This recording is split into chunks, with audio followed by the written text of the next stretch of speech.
नहमदुहु व नुसल्ली अला रसूलिहिल करीम अम्मा बाद। माझे नाव शेख असरा रफीक आहे। मी 7वी कक्षात वाचतो। माझे शाळेचे नाव कुल्ले आयशा लिल बनात आहे। आजच्या कार्यक्रमामध्ये माझे भाषणाचा विषय आहे कुराण आणि आम्ही।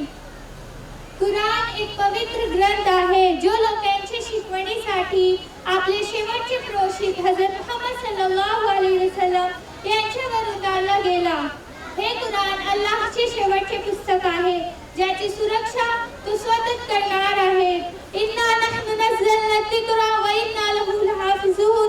आम्ही कुराण पाठवले आहे आणि आम्ही त्याची सुरक्षा करणार आहे। जर अल्लाहने या कुराणची सुरक्षेची जबाबदारी घेतली नसती तर त्या काळातल्या लोकांनी जसे आपल्या पुस्तकामध्ये बदलून घडवून आणले होते तसेच त्या काळातल्या लोकांनी पण आणले असते।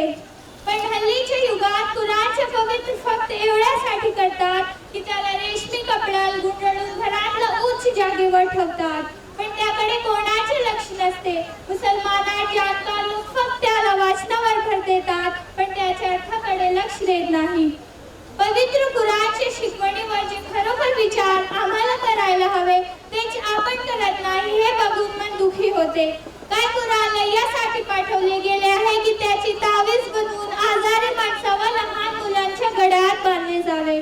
काय कुराण यासाठी आहे की पैसे घेऊन त्याला कबरीमधल्या मेलेल्या माणसाची आत्म्याला शांती देण्यासाठी उपयोगात आणले जावे। काय कुराण असेच पुस्तक आहे की कामचारी आणि गुणारे माणसे त्याला वाचून रस्त्यावर भीक मागत फिरावे।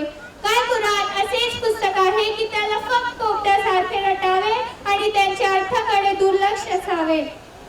कुराण लोकांच्या शिकवणीसाठी पाठवलं गेलं आहे। या पुस्तकाच्या मोबदल अल्लाहने लोकांना चांगला मार्ग दाखवला आहे, तरी त्याच्या संपूर्ण गोष्टीवर विश्वास ठेवून त्याचा योग्य उपयोग करून घ्यावा। विश्वास कुराणमध्ये जे सत्य आहे ते आपण विसरलो आहे, त्याचा योग्य दुरुपयोग करीत आहोत, त्याची शक्तीला नाश करीत आहोत। आम्हाला माहित नाही की त्या काळातल्या लोकांनी आपल्या पुस्तकाला मेलेल्या माणसाची आत्म्याला शांती देण्यासाठी उपयोगात आणले होते, पण हल्ली हे प्रकार घडत आहे की आम्ही कुराणला असे विसरतो आणि असे दुर्लक्ष करीत आहोत की त्याचे विजी आपले प्रोषित हजरत मुहम्मद सल्लल्लाहु अलैहि वसल्लम सांगितले होते, मी तुमच्या जवळ ह्या 2 वस्तू सोडून जात आहे जोपर्यंत तुम्ही यांना घट करून दुसऱ्या मार्गावर जाणार नाही, एक कुराण दुसरी हदीस। पण आज दुःखाची बाब ही आहे की आज आमचे हे हाल आहे, आम्ही कुराणला दिवस रात्र वाचतो पण त्याचे काय अर्थ आहे त्याकडे बिलकुल लक्ष देत नाही, त्याचे पलीकडे काही करीत नाही। आता पण वेळ आहे, गाफील न राहता हुशारीने काम करूया आणि त्यांच्या शिकवणीवर विचार करून जगात आपला दबदबा निर्माण करूया।